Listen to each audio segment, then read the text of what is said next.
bu ma demee école am naa problème mu vision naaj bi daf may lakk bëgg naa dem fu sori waaye duma ñemee dem parce que nit yi am na ñu ma bëgg am na ñu ma bëggul ma amee 20 ans bëgg naa am jëkkër.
Antoine kanu benininga mogo beninyoro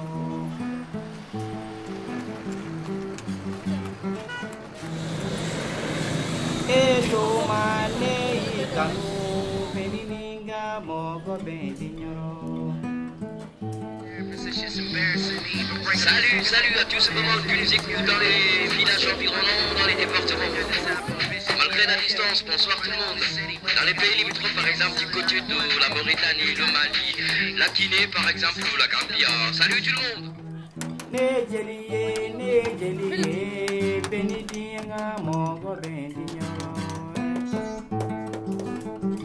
Suma magee bëgg naa liggéey mécanicien. Manu yo benininga mogo beninyoro. maa ngi tudd Papa Dramé. su ma génnee si naaj bi sama yaram bi day lakk. su ma génnee si naaj bi day lakk sama yaram. parce que sama vision bi lu may gis bariwul. bëgg naa ma am ay crème may protéger sama yaram.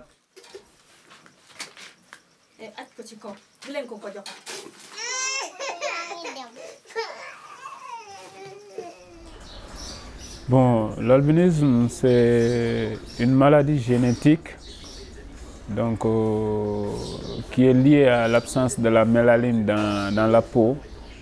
Et naturellement, cela a comme conséquence la fragilité de la peau et des yeux. Ce qui fait que les albinos, ils ont un déficit. Ils sont plus exposés par rapport aux rayons solaires, dont la conséquence peut être amenée à des risques de cancer de la peau, à des risques de complications ophtalmiques s'il n'y a pas quand même un suivi régulier.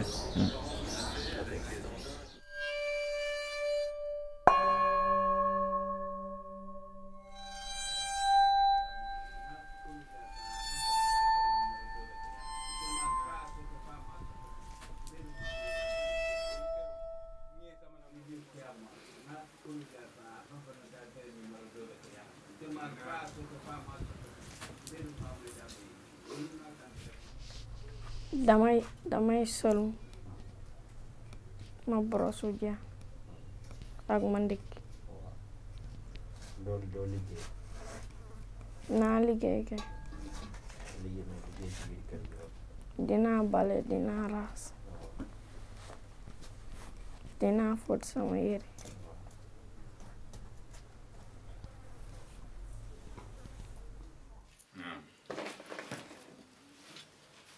li may yëg daal mooy benn affaire yàlla sedd na ma ñu naqadee yor ci toppatoo dund bi moom yàllaa ko yor moo koy may jàmm moo koy xañ jàmm mais fi ñu toll li ma jaaxal ci ñoom mooy seen wér-gu-yaram ak seen njàng moom laa yëg ne xaw na ma def problème tuuti te problème boobu aussi maa ngi ko wekk ci loxol yàlla di ci ut ndimbal ci biir ak ci biti lu ma ci waay mën a dimbale bugg naa ñu dimbale ma ko deuxième fois bi bugg naa ñu dimbale ñu bu fekkee am nañ kattanam ñoom ñi nga xam ne war nañu mën a dimbale case de santé boo xam ne ñoom spécial ñoom albinos yi ñoo koy moom bugg nañ loolu parce que li tax ma wax ko bu ñu demee ci yeneen case de santé yi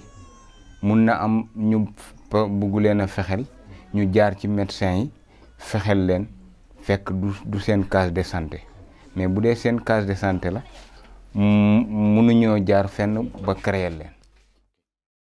Et d'ailleurs, c'est en raison de ces difficultés liées à ma vision et également la situation climatique de Tamba qui m'avait à l'époque inspiré quand même à mettre en place une structure qui serait au service de la communauté albinos au Sénégal.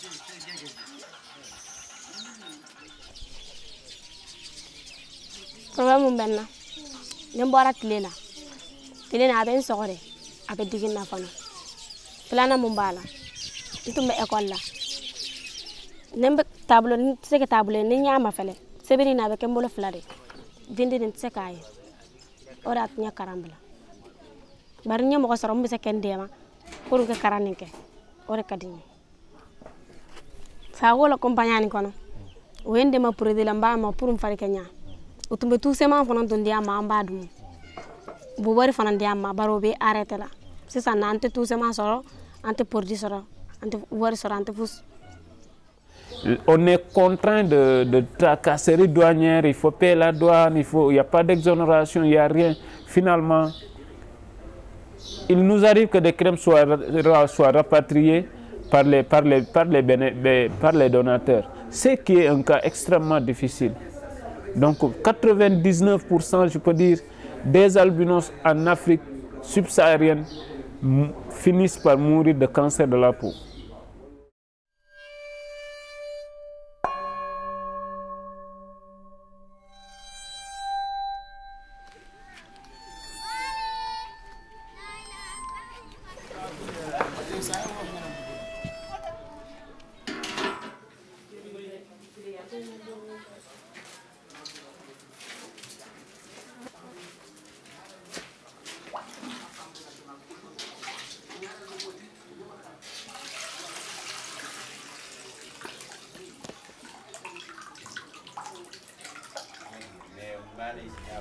Actuellement man kay sama problème mooy naaj bi ak vision bu ñuy jàng ji.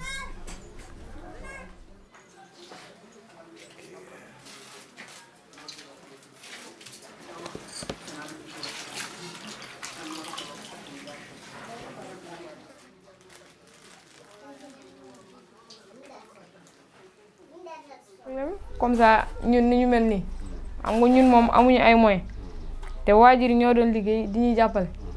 léegi liggéeyatuñ amuñu ñu ñuy jàppale bëggoon nañu ñu jàppale ñu ndax ku nekk mu bëgg nga tekki dimbali say waajur wala nga am au moins kuy dimbali say waajur.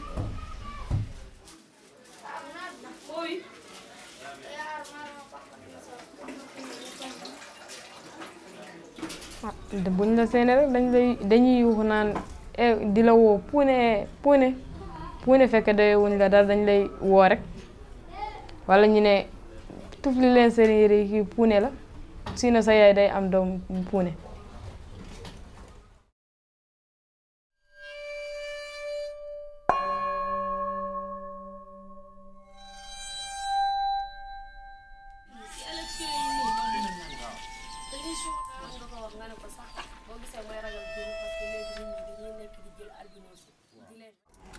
boo magee dama bëgg nekk avocat parce que dama bëgg a dimbali nit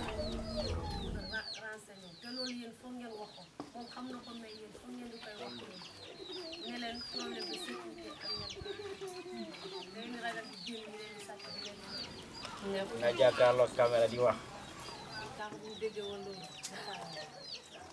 dama nekkoon di dem Arab léegi mu saaga léegi ma ñëwaat ma fay après mu jël sama bopp bi xoos ko si miir may ragal sama dëkkandoor.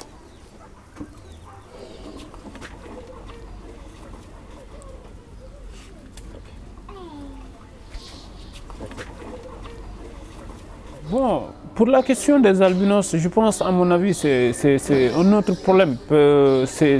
Souvent, ça va même au-delà de l'handicap, parce que souvent, les gens, dès que tu es albinos, tu as un certain regard négatif dans la société. Donc, le niveau de stigmatisation, il est tellement fort au point que tu ne peux ni te retrouver au sein de la famille normale, mais tu te trouves pas non plus au sein de la famille handicapée.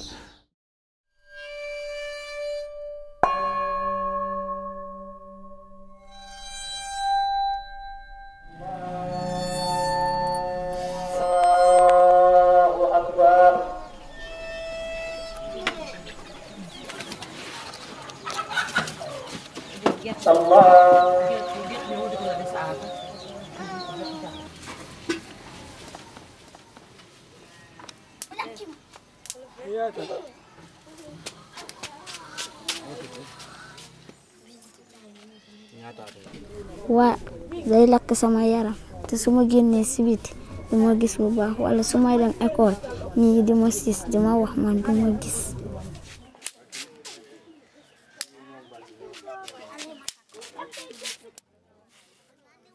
am na suñu nekkee fee am na ñu may wax puune waaye ma loolu mënuma ko mun waaye ñun dañuy jote. su ma nekkee suñu arab bi fee am na ñu may wax puune waaye man duma ko mun waaye dañuy jote.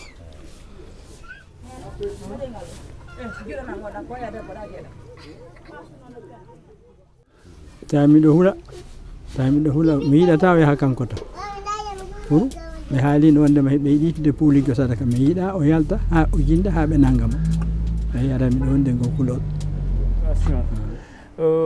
Effectivement, à un moment donné, les gens pensaient que parce que l'albinisme, c'est le remède à tout, quand peut-être il serait avéré de façon mystique, quand on entretient une relation sexuelle avec un albinos, un gars qui a le sida, ça peut quand même lui donner, ça peut être la solution à son problème de sida.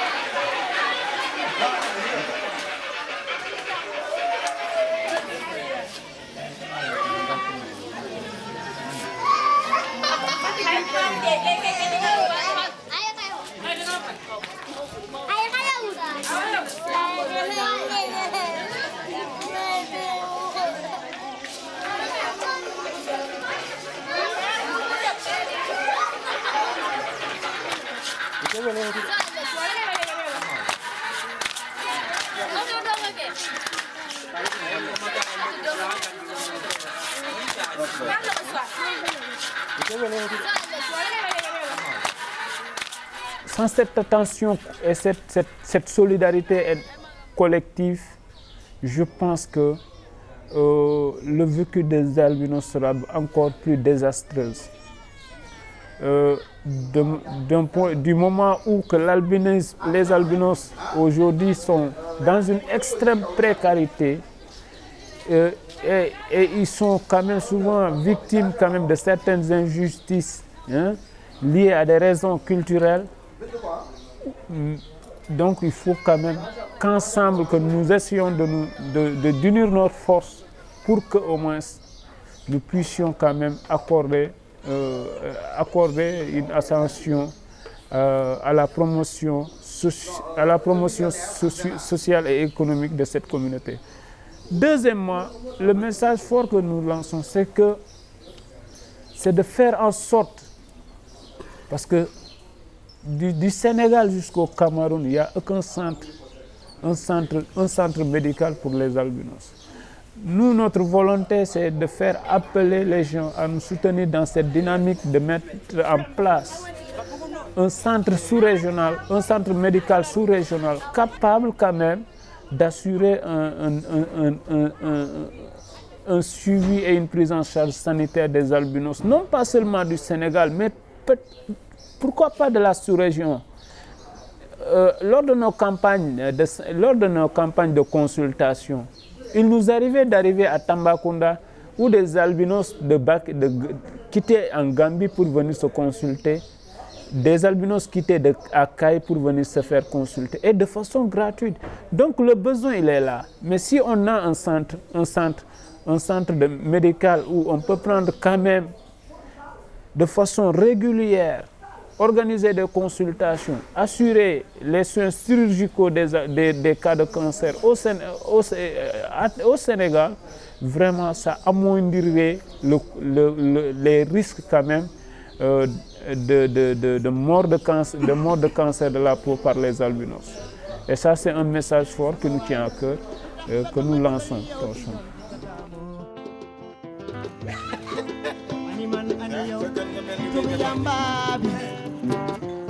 Duma ko nangul jam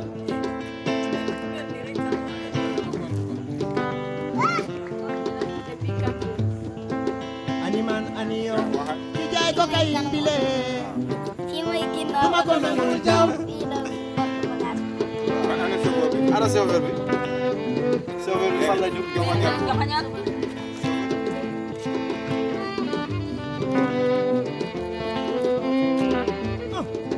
sama waay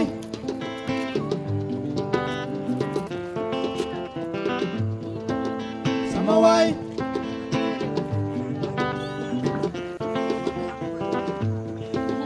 sama waay lu tax bëgg ma encouragé ci yoon bi nga taamoo animan aniyo ci jël héroïne bi lee duma ko nangul jam maa ngi tudd Papa Dramé aniyo ci jël doom yi lee di ko naan duma ko nangul jam su ma magee bëgg naa liggéey mécanicien.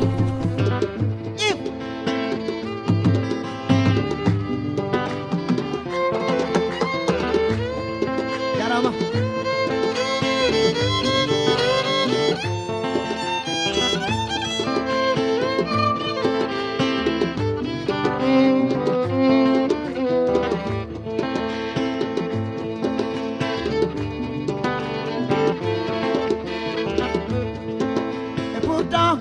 bu ney ko ne ñoo daan foo dire